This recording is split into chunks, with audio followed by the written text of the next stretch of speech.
Hello, Maverick traders, and welcome out to your daily currency recap. This is Ankit here, and I'll be breaking down today's market price action and most importantly, talk about our upcoming 24 hours ahead. Let's get into it. As always, we'll be taking a look at broader market analysis, take a look at what's happening in the currency baskets as far as the news goes, and then we'll take a look at some possible setups ahead. Let's get into it. Disclaimer. This video was created for professional stock and option traders. Maverick Trading is a proprietary trading firm that employs professional traders around the world. Our traders trade firm capital and keep 70 to 80% of profits they generate. All trades and analysis in this video are for professional traders only.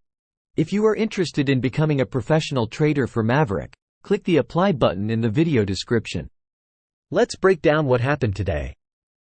To it. So looking at the market analysis here, let's just jump right into the headlines and the numbers. And looking at the headlines, we are seeing the intraday volatility continue. So we're seeing a lot of back and forth. As you can see then the equity markets today, market erased gains that I had earlier today. So about, I think it was close to like 1% day. It was up and then it just erased all those gains. So market seems to be still under pressure and we're seeing that volatility continues to play out. The bond yields, they are continue to weaken as well. It's down for the 6 days straight. So definitely a lot of movement that we're noticing across the board. And then we got some news that the Canada and Mexico tariffs that's supposed to be coming up next week is now being pushed till the April the 2nd. So you can see that we continue to see the policy shifts, and that's causing a lot of the movement. So that should provide some relief rally in the short term for the Canadian dollar. Now, let's just take a look at the numbers here today. As you can see, we have a bit of it across the board. The dollar and the yen doing well. The worst performer is the Aussie and the Kiwi. So definitely noticing more weakness coming in the Aussie after the CPI report last night. But growth currencies is where the weakness is. The Canadian dollar, that was actually weak, and it did actually recover because of that news. So we'll see what happens with the Canadian dollar. But again, I think it should be coming off from some of the downward pressure. We had the pound that actually did really well. And it was a bit of a surprise because we were looking for some movement in the euro. And we can see that euro is actually flat for the day. So here's another news that we had. The Trump said he's looking into putting a tariff about 25% on the goods out of the EU. And again, that brought the euro down as well. So you can see that today we had, a couple of movements, like euro was okay. It got knocked down. Canadian dollar was weak. It got knocked up. So there's a lot of movements that, the news is driving a lot of the movements here. Where we see consistency is in the yen. Yen continues to outperform here. The dollar seems to be flip-flopping, but, I think we are seeing different forces pulling the dollar back and forth. We have this risk-off sentiment that's helping the dollar. And then we have the bond yields that are falling is, pulling the dollar. So, the dollar is kind of stuck in the middle there. And then we have the Swiss franc sort of being on the down low today. So velocity wise, Aussie dollar, Kiwi dollar, Aussie and Kiwi yen, that was really the best pairing for the day. Now here we are with the performance for the rest of the markets. You can see S&P, it was flat, but like I said earlier in the day, it was up like 1%. World Stock Index slightly up. Crypto, again, don't be misled with this number here because we have the Bitcoin that was down another 5% today.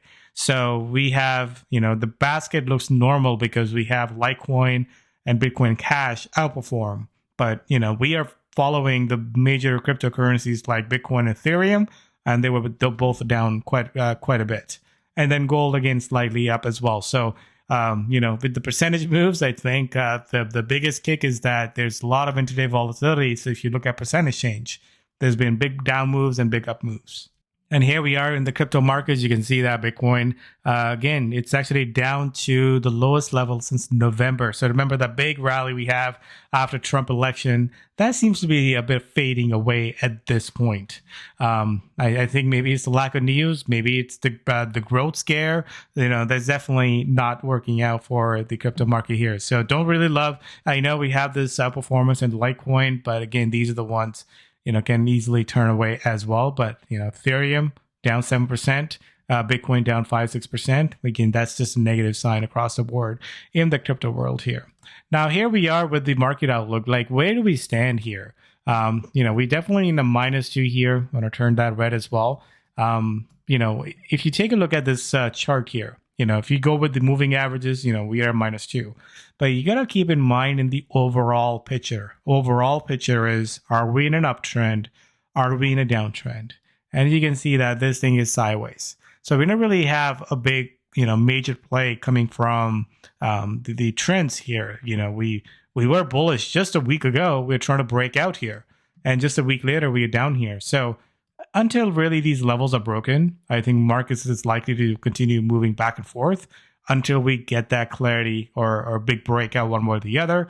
But until then, you want to be support around the buy around the support area. You want to sell around the resistance. Now here we are with the schedule, and it's been light as far as the news goes. The most important one that we have is again, we have the preliminary GDP tomorrow. But again, the main one I think is the US PCE price index. So that's inflation gauge. Right now, you can see that nobody's thinking about inflation. The yields are coming down quite aggressively. So it seems like the yields are kind of on the back burner here. So that's really where we are. But outside of that, I think, the follow the broader markets, this is where it's not about what makes more sense. It's about what the price action is telling us. So that's what really we have in the markets here. Now, let's just jump into our currency analysis, take a look at where the velocity is, and then take a look at some possible setups. And as far as the velocity goes, you can see the yen and pound has the most velocity. And then as far as the weakness goes, we got the Aussie and the Kiwi. And then we have the Canadian dollar in the middle. Like I said, I'm curious to see what kind of relief we get in the Canadian dollar. I definitely noticed that the CAD was more under pressure 2 days ago.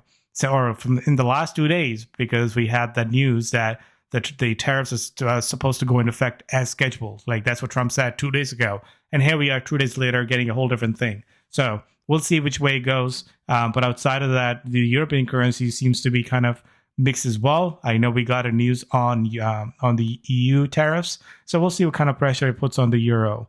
But that's really where we are. Dollar is a +2. So let's just jump into possible trades ahead and take a look at some setups. Do you want to be a professional trader? Maverick Currencies is the oldest US-based Forex and crypto prop trading company that will pay you for trading with our capital. Trade our capital and keep 70 to 80% of the profits. We are looking for traders just like you that are hardworking and motivated. Click the apply link on the top right of this video to see if you have what it takes. That link takes you to a 4-minute video that explains the trader position available, and you read a list of FAQs that answer pretty much all the basic questions you have at this point. After watching the video and reading the FAQs, if you're interested, fill out an application, then you'll watch the full-length recruiting video, and then schedule an interview with one of our traders. Are you our next trader? And looking at setups, I just want to bring you to the best looking chart, which is the Japanese yen. And as you can see, the yen is now back to the resistance level. The last 2 times we got to this point, we did break out quite aggressively, but both times it fell right back into the range. Is it going to do that again this time? We'll kind of wait and see. But remember, this is the behavior for these currencies always change. There have been times where the yen was not really a safe haven currency. We saw dollar, we saw the Swiss franc acted really well. But right now, this is a safe haven currency. This is what's acting well in a risk-off environment. So if you look at the hourly chart, you'll notice where it's looking weak, and then suddenly market sells off, this thing pops. Market sells off, this thing pops. So you can see that the gravity is more towards the upside here in this moment. So at this point, we are right against that resistance level. I will be a little bit more cautious here, because what I need to see at this point for this to really make that massive breakout is the market needs to get a lot more worse. Now, the question is the market about to get a lot more worse, or is it about to get better? Now, this is where you go back to the markets and say, where are we in that trend? Well, in that trend, we can't really decide if this is going to be having a big breakout, because this thing is range bound for the most part.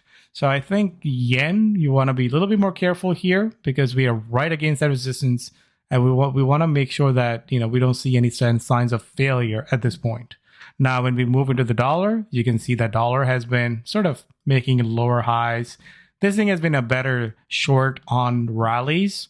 Here's the 4-hour chart. You can see the 4-hour chart just hovering around. I mean, 4-hour chart, I would say that this thing is starting to look a little bit better here because you can see that this thing has been under this 20 and the 50 moving average, and now we're just getting above it. So the first thing you want to take a look at is, if you're trying to decide between the dollar and the yen, is the dollar yen.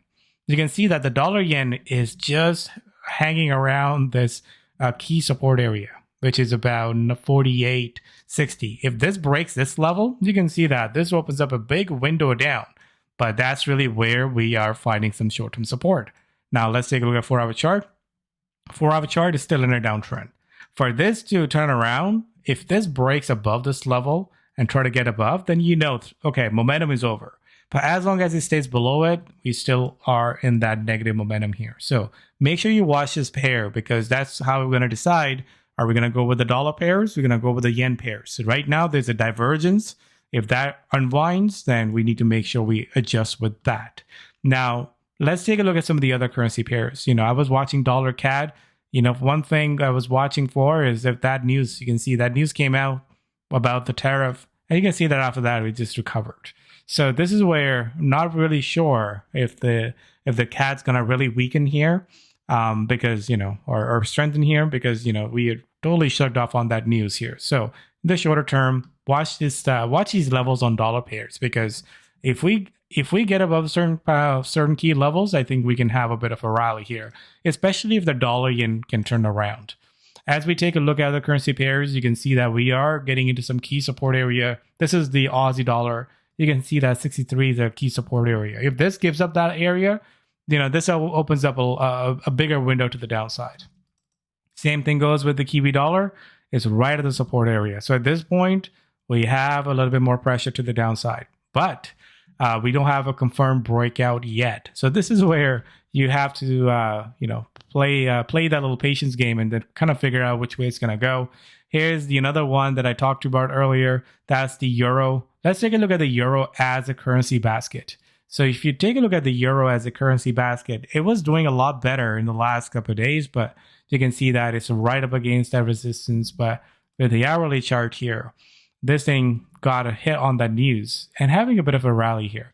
So one thing we're going to look for is, put the support area down here. If this breaks lower, we probably see the euro kind of falls lower in the coming hours. If this kind of falls goes right back up, then that kind of raised a lot of that down move here. So I'm watching the euro, I'm watching the CAD, which way it's going to go, and perhaps we can take a look at euro CAD. And you can see that euro CAD right now is recovering, but if the CAD's going to strengthen and euro's going to weaken, usually the thing to do for is just look at the highs and the lows of the candle, see which side it breaks. And that's usually where it's going to have a follow through. And I think same thing goes with the Euro USD. We did come up all the way to the 105.25 area. At this point, if I have to take a trade, on this little chart here, I would look for these levels to be broken because I think, as you can see that, Euro dollar had a massive rally off the bottom. And it just stuck against that resistance 1, 2, 3, 4 times. It tested that. So again, I think the risk to reward on this trade kind of makes sense to me. We can do the same thing. Take a look at euro against the yen. See if that's going to be a better play. And you can see euro yen is just right up against a pretty strong support. So if I really have to take a bet, I'd rather take the euro dollar versus the euro yen. But once it does break, I think there's going to be more of that floodgates going to open. But do we have the catalyst yet? I don't think so. I think we need to get a lot more bearish for this to really break out. So I think in the next 24 hours, I see dollar yen sort of rise for the short term, which means that we probably see the Aussie, so the dollar currency pairs pull lower, and the yen currency pairs probably pull higher off those levels. And in conclusion, we have this intraday volatility high, which means that things are likely to move faster during the day. So you can go with one different premise and it comes out with a whole different premise. It's just the market condition that we are in. Remember, things don't last forever. We go from volatile condition to non-volatile condition. And you just have to make sure that you just adjust your time frame. So the higher the volatility, it kind of lower the time frame. Because that's really where we're getting a lot of movements. You can capture good trades, get in and get out, and not really hold things multiple days because some of the trends are not even lasting for that long. But when the volatility is low and you see clear trends, and then it's easier to trade on a higher time frame and then ride those trends. So just always know that what kind of markets are you in, and if you don't like it, sit on the sideline. Let the storm kind of blows over and go into it. Now, if you want to take advantage of the current market condition, then you just have to trade it accordingly, which means that, maybe trading on an hourly chart makes more sense. Take a look at velocity on maybe an hourly chart make more sense because things are just moving faster and you can take advantage of those momentum. So that's the game plan here. Thanks for joining again. Let's watch for those currencies pairs that we looked at, and then see where the follow through is. Thanks for joining here. See you in the next one. Happy trading.